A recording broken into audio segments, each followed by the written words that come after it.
Second question है हमारा, the number of students admitted in different faculty of a college are given below.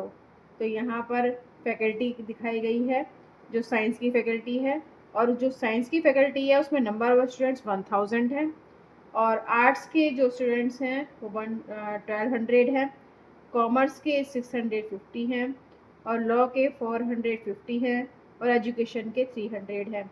तो total यहाँ पर mention भी है कि 3600 यहाँ पर स्टूडेंट्स हैं। तो अब हमें क्या करना है, सेम वैसे ही क्वेश्चन करना है जैसे पहले किया था। सबसे पहले हमें टेबल बना लेनी है। टेबल में हम क्या लिखेंगे, फैकल्टी, और उसके बाद जो नंबर ऑफ स्टूडेंट्स यहाँ पर गिवन है वो लिखेंगे, और फिर इसके बाद आपको पता है कि हमें फ्रैक्शन निकालना होता है, और फ्रैक्शन को सेंट्रल एंगल से मल्टीप्लाई करेंगे तो हम उस पार्ट्स का एंगल निकाल लेंगे, और उसको हम क्या करेंगे, पाई चार्ट में मेंशन कर देंगे, जो कि पाई चार्ट होता है सर्कल की फॉर्म में डेटा को फीड करना। तो मैंने यहाँ बना लिया है अब चार्ट। अब इसमें हम मेंशन करेंगे कि जो साइंस के स्टूडेंट्स हैं वो 1000 हैं, यहाँ पर हम लिखेंगे 1000 स्टूडेंट्स, और जो आर्ट्स के हैं वो 1200 हैं, ठीक है। नेक्स्ट जो कॉमर्स के स्टूडेंट्स हैं वो 650 हैं, और लॉ के जो स्टूडेंट्स हैं वो 450 हैं, एजुकेशन के जो स्टूडेंट्स हैं वो 300 है, ठीक है। अब इसको हम क्या करेंगे, फ्रैक्शन में कन्वर्ट करेंगे। तो फ्रैक्शन में हमें कन्वर्ट करना होता है तो आप सब जानते हो कैसे करते हैं, कि जो साइंस के स्टूडेंट्स हैं वो 1000 है, लेकिन टोटल स्टूडेंट्स से हमें क्या करना पड़ेगा, डिवाइड करना पड़ेगा। और यहाँ पर हमारा क्वेश्चन में ही मेंशन है कि टोटल स्टूडेंट्स हमारे 3600 है। इसको आप जब फ्रैक्शन में कन्वर्ट करोगे तो देखो, दो जीरो से ये दोनों जीरो कैंसिल आउट हो जाएंगे, 10/36 आ गया। इसको आप क्या करोगे, 2 से काट सकते हो, 2 5 ज़ा 10, और यहाँ पर आ जाएगा 2 1 ज़ा 2, 2 8 ज़ा 16, तो 5/18 इसका फ्रैक्शन हो गया। सिमिलरली हम इसका भी फ्रैक्शन निकालेंगे। 1200 आर्ट्स के स्टूडेंट्स हैं, टोटल स्टूडेंट्स हमारे 3600 हैं, 2 जीरो से ये 2 जीरो कैंसिल आउट हो गए, 12 से इसको काटेंगे तो 3 टाइम्स कटेगा, यानी 1/3 आ गया। और इसका निकालेंगे 650 स्टूडेंट्स हैं कॉमर्स के, और जो टोटल स्टूडेंट्स हैं वो 3600 हैं। इसको आप कैंसिल आउट करोगे, और जब इसको आप सॉल्व करोगे तो देखो, पहले 5 से काटोगे, है ना, तो यहाँ पर हमारा आ जाएगा 65/13/72, यहाँ पर हमारा फ्रैक्शन बन रहा है। जैसे मैं अगर यहाँ पर आपको दिखाती हूँ, 65 ये हमारा ये है, एक जीरो से ये एक जीरो कैंसिल आउट हो गया। अब आप इसको किससे काट सकते हो, यहाँ पर 13 से काट सकते हो,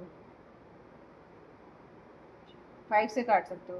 तो 5 1 ज़ा 5, 5 3 ज़ा 15, और 5 से ही से काटोगे तो 5 7 ज़ा 35, और ये 5 2 ज़ा 10, तो 13/72 आ रहा है। तो हमने यहाँ पर फ्रैक्शन को लिख दिया 13/72। अब देखिए यहाँ पर जो नेक्स्ट है हमारा 450 है, जो लॉ के स्टूडेंट्स हैं, टोटल स्टूडेंट्स हमारे 3600 हैं, एक जीरो से एक जीरो कैंसिल आउट कर दीजिए। अब आप किससे काट सकते हो, इसको 5 से काटोगे तो देखो, आप यहाँ पर कैंसिल आउट करके देख सकते हो। 5 से आप काटोगे तो 5 से कटेगा यहाँ पे 5 9 ज़ा 45, और ये 5 से कटेगा 5 7 ज़ा 35, और 5 2 ज़ा 10, ठीक है। अभी काट सकते हैं इसे, तो 3 से कट जाएगा, 3 3 ज़ा 9, 3 2 ज़ा 6, 3, और ये यहाँ पर 1 बचा, इसके आगे 2 है तो 12 हो गया, 3 6 ज़ा 12, तो 3/26 आ रहा है, 3/26 यहाँ पर इसका फ्रैक्शन हो गया। अब आप नेक्स्ट देखेंगे, अब हम निकालेंगे इसका फ्रैक्शन। तो देखेंगे यहाँ पर 45/360 है, 3 से इसको काटेंगे हम, 3 1 ज़ा 3, 3 5 ज़ा 15, और ये कटेगा 3 1 ज़ा 3, और यहाँ पर 3 2 ज़ा 6, और ये 0। 5 से आप इसको काट सकते हो, 5 3 ज़ा 15, 5 2 ज़ा 10, और यहाँ 2 बचे, और ये 0 है, 20 हो गया, 5 4 ज़ा 20, ठीक है। अब इसको फिर से काट सकते हो 3 से, 3 1 ज़ा 3, 3, और यहाँ पर 3 8 ज़ा 24 आ जाएगा, तो 1/8 इसका फ्रैक्शन निकल के आ गया। सिमिलरली जब एजुकेशन का निकालेंगे तो हमारे जो स्टूडेंट्स हैं वो 300 हैं, टोटल स्टूडेंट्स आपको पता है 3600 हैं, और इसको आप कैंसिल आउट करोगे, दोनों जीरो से दोनों जीरो कैंसिल आउट हो गए। 3 से जब आप इसको काटोगे तो 1/, यहाँ पर आ जाएगा 12, तो ये आ जाएगा हमारा फ्रैक्शन। अब जब आप सेंटर एंगल निकालोगे तो आपको पता है कि फ्रैक्शन की हम 360 डिग्री से मल्टीप्लाई कर देते हैं तो हमारा सेंट्रल एंगल निकल जाता है। तो फ्रैक्शन हमारा क्या निकल के आया, 5/18। और सेंट्रल एंगल देखिए, जो सर्किल होता है हमारा, वो टोटल एंगल जो होता है वो 360 डिग्री का होता है, इसीलिए हम यहाँ पर 360 डिग्री से मल्टीप्लाई करते हैं। अब जब आप इसको काटोगे तो ये 18 से 3 टाइम्स कटेगा, 0, ठीक है। और 5 3 से 15, यानी ये हो जाएगा हमारा। तो देखो, जब आप इसको सॉल्व करोगे तो 18 से 2 टाइम्स कटेगा और ये 0। 5 2 ज़ा 10, यहाँ पर आ जाएगा 100 डिग्री का। जो सेंट्रल एंगल बनेगा साइंस के स्टूडेंट्स के लिए वो 100 डिग्री का बनेगा। सिमिलरली आप ये वाला भी निकाल सकते हैं। तो ये हमारा जो फ्रैक्शन निकल के आया है वो 1/3 है। और जो सेंट्रल एंगल होता है किसी भी सर्किल का, वो होता है हमारा 360 डिग्री का। अब आप इसको काट दीजिए, 3 1 जा 3, 3 2 जा 6, 0। तो यहाँ पर हमारा 120 डिग्री का एंगल बना रहा है सेंट्रल एंगल। सिमिलरली अगर हम इसको सॉल्व करते हैं, 13/72 को 360 से मल्टीप्लाई करते हैं, तो हमारा जो आंसर आएगा वो लगभग आ रहा है यहाँ पर ये आएगा 65 डिग्री का, ठीक है। सॉल्व करेंगे 65 डिग्री आ जाएगा। नेक्स्ट 1/8 है और ये 360 डिग्री है। जब आप इसको इससे काटोगे, सॉल्व करोगे, तो यहाँ से कटेगा 8 4 जा 32 और 8 5 जा 40, ठीक है। तो 45 डिग्री का यहाँ पर एंगल बन गया। नेक्स्ट देखिए 1/12 है, इसको हम 360 डिग्री से मल्टीप्लाई करेंगे और यहाँ पर 12 से कितनी बार कटेगा, 3 टाइम्स, और ये 0। तो ये हमारा आ जाएगा 30 डिग्री का एंगल, ठीक है। तो ये आपका सारा निकल के आ गया जो सेंट्रल एंगल है। सारे जितने भी हमारे पास सब्जेक्ट्स हैं उनके सबके सेंट्रल एंगल निकल के आ गए। तो अगर हम ये हमारे सेंट्रल एंगल निकल के आए हैं, हम देखना चाहते हैं कि हमारे जो सेंट्रल एंगल है वो सही आए कि नहीं आए। तो ये जो सेंट्रल एंगल है, देखो ये इन्हीं का ही पार्ट है ना, पूरे सर्कल का पार्ट ही तो है ये। इसका मतलब है इन सबको अगर हम ऐड करेंगे तो 360 डिग्री आना चाहिए। तो जब हम इसको ऐड करके देख लेते हैं कि कितनी डिग्री का एंगल बना रहा है, कितनी डिग्री आ रहा है यहाँ पर, तो ये सबसे पहले आता है हमारा 100, ठीक है। 100 ये है और 120 डिग्री ये रहा, 65 डिग्री, 45 डिग्री और 30 डिग्री। जब इसको ऐड करोगे तो 5 और 5 10 हो गए। यहाँ पर 6 और 2 कितने हो गए, 6 और 4 यहाँ पर ले लीजिए 10 हो गए। और ये 3 और 2 5 होगा और ये 1 होगा 6 हो गया। और यहाँ पर हमारा 3 आ गया, देखा आपने।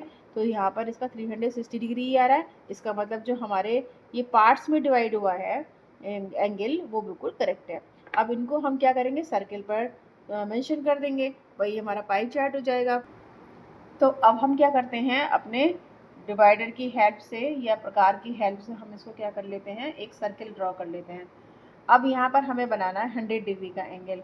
तो आप यहाँ पर क्या करोगे, ये आपका सेंट्रल है और यहाँ पर एक लाइन आप ड्रॉ करोगे सीधी, और आप प्रोट्रैक्टर की हेल्प से क्या करोगे, 100 डिग्री का एंगल बनाओगे। 100 डिग्री का एंगल कैसे बनेगा कि यहाँ पर आप सेंटर पर इस पॉइंट को रखोगे और इस लाइन को इस लाइन के ओवरलैप कर दोगे। यहाँ पर हमें बनाना है 100 डिग्री का एंगल। तो आप यहाँ पर देखिए 10 20 30 40 50 60 70 80 और यहाँ पर 90 और ये 100 डिग्री। तो यहाँ पर ये कम से कम मेंशन हो रहा है। तो यहाँ इसको आप ज्वाइन कर लीजिए लाइन को, और ये हो जाएगा 100 डिग्री का एंगल। तो अब ये हो गया हमारा 100 डिग्री का। तो हम यहाँ पर इसको मेंशन कर देंगे 100 डिग्री। और ये जो पार्ट है सर्किल का, इस साइंस को यहाँ पर रिप्रेजेंट करेगा, साइंस के स्टूडेंट्स को।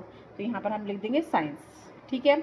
अब हमारा जो दूसरा सेंट्रल एंगल है वो 120 डिग्री का है। तो आप बेस किसे मानोगे, जो नेक्स्ट वाली लाइन बनी है इसको आप बेस मान लोगे, और यहाँ पर रखोगे आप इस तरीके से इसको, पॉइंट को। और यहाँ पर हम बनाएंगे कितने डिग्री का, 120 डिग्री का।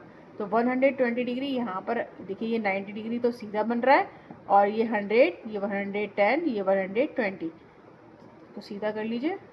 और इसको 120 डिग्री यहाँ पर दिखा रहा है, तो यहाँ पर इसको पॉइंट को बना लीजिए और सीधी लाइन इससे कनेक्ट करते हुए आप ड्रॉ कर सकते हो।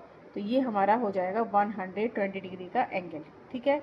और ये कौन से वाले फैकल्टी कौन सी है, आर्ट्स की।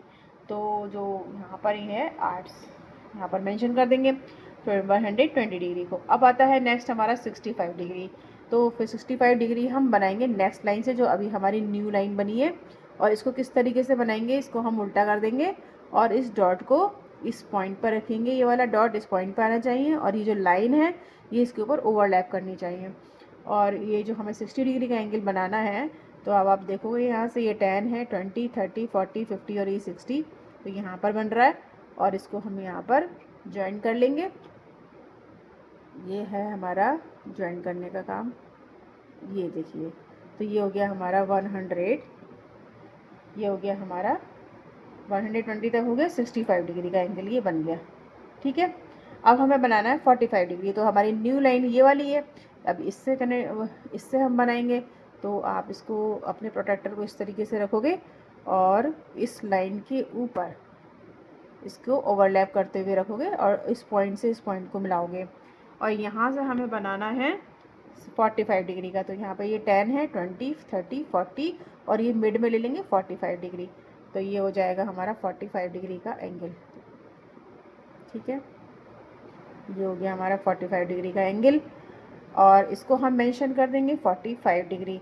तो देखिए ये जो 65 डिग्री वाला जो एंगल था वो कॉमर्स को रिप्रेजेंट कर रहा था, तो हम यहाँ पर लिखेंगे कॉमर्स। और जो 45 डिग्री का एंगल बना रहा है वो लॉ को रिप्रेजेंट कर रहा है और जो बचा हुआ है वो 30 डिग्री ही होगा। अगर आप इसको यहाँ से इसको मेज़र करोगे तो ये हमारा 30 डिग्री का ही एंगल आएगा। आप देख रहे हो, ये देखो 30 डिग्री का एंगल बन रहा है। तो यही जो है हमारा किसको मेंशन करना है, हमें ये पार्ट एजुकेशन को। तो हमने यहाँ पर इसको एजुकेशन को मेंशन कर दिया। ठीक है, तो इस तरीके से आप यहाँ पर देख रहे हो कि हमने सेंट्रल एंगल को यहाँ पर रिप्रेजेंट कर दिया पाई चार्ट की फॉर्म में। ठीक है, तो ये हमारा क्वेश्चन हो गया कंप्लीट। नेक्स्ट वीडियो में नेक्स्ट क्वेश्चन करेंगे। अगर आपको वीडियो पसंद आ रही है तो आप मेरे चैनल पूनम स्टडी पॉइंट को सब्सक्राइब करिए, लाइक करिए और शेयर भी करिए। Thank you very much.